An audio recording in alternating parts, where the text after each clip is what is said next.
Je me présente, je m'appelle Kai, j'ai 26 ans, je travaille à Velvet Studio Grenoble.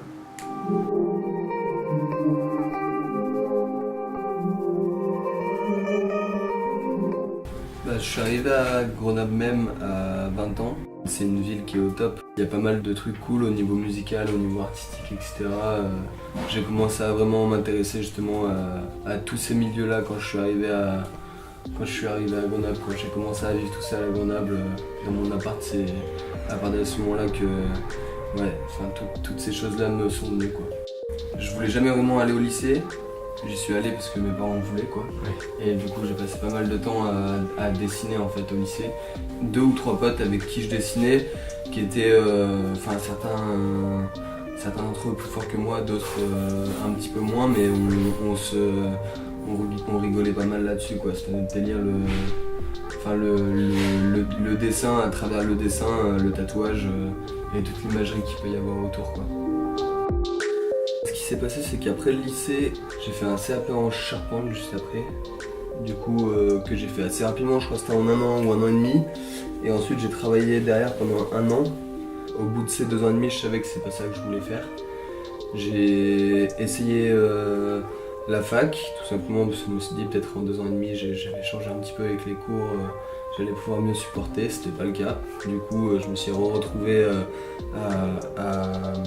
à pas savoir quoi faire tout simplement pour la suite de ma vie, quoi. Et ça faisait quelques temps en fait que j'avais commencé à dessiner quotidiennement en fait. Et à ce moment-là, ce que je me suis dit, c'est que je me suis posé la question à savoir ce que je voulais, si je pouvais faire tout ce que je voulais de ma vie, qu'est-ce que je voulais faire comme métier. Et j'ai pris la décision en fait de chercher à devenir tatoueur. J'étais pas sûr de comment et quand j'allais le faire, mais j'ai pris cette décision à ce moment-là, quoi. Ce que j'ai fait, c'est que je me suis concentré sur le dessin pour pouvoir proposer quelque chose de cool, quoi, à des tatoueurs qui pourraient éventuellement avoir besoin de quelqu'un, quoi.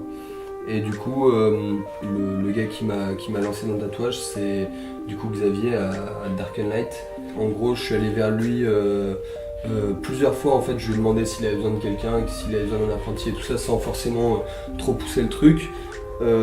Et puis au bout d'un moment, en fait, il s'est rendu compte au bout de 2 ou 3 fois que je lui demandais que j'étais vraiment sérieux. Du coup, il m'a dit amène-moi un book, montre-moi un petit peu ce que tu fais. Et du coup, ce que j'ai fait, c'est que je lui ai amené 2 semaines plus tard. On avait convenu d'un rendez-vous et je lui ai amené un petit book de dessin que j'avais fait, qui était pensé un petit peu tatou, quoi, des trucs qui m'inspiraient, que j'avais fait. Et il m'a dit qu'il voulait que je commence, je crois, la semaine d'après ou 2 semaines après. J'ai attaqué, quoi.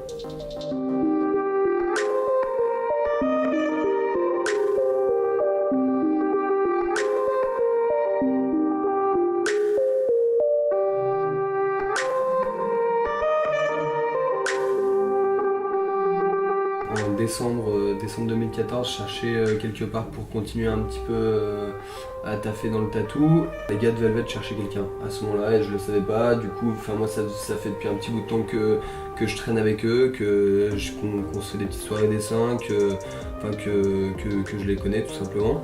Et dès qu'ils ont su que je cherchais quelque part d'autre, ils m'ont demandé si je voulais travailler ici, quoi. Velvet, c'est le genre de salon où je voulais atterrir. En gros, c'est un salon qui est dynamique avec encore une fois pas mal d'échanges avec d'autres professionnels du tatou et un public qui est averti au tatou que j'affectionne particulièrement. J'essaie de faire du western traditionnel, c'est du traditionnel occidental. J'essaie de ne pas tomber dans le traditionnel américain, dans quelque chose de trop simpliste. Ce que j'essaie de faire, c'est me documenter à fond. Ce que je fais, c'est qu'en général, dès que je tombe sur une image qui me plaît, j'essaie de la mettre de côté. Les réseaux sociaux, pour ça, moi, c'est un outil que j'utilise beaucoup. J'ai tendance à suivre énormément de gens pour énormément de raisons différentes. Il n'y a pas une personne en particulier que je vais suivre, tout simplement par peur de reproduire des trucs que j'aime bien. Si tu as une seule et même personne, une seule et même source, et ben tu fais plus que tu veux faire. La création, c'est d'essayer de voir ce qui a été fait, d'interpréter et de faire vraiment à ta sauce, quoi. Après le tatouage c'est un milieu dans lequel on a aussi des classiques en fait. Il y a des tatoueurs dont les dessins ou les flashs ont été reproduits des centaines de milliers de fois quoi.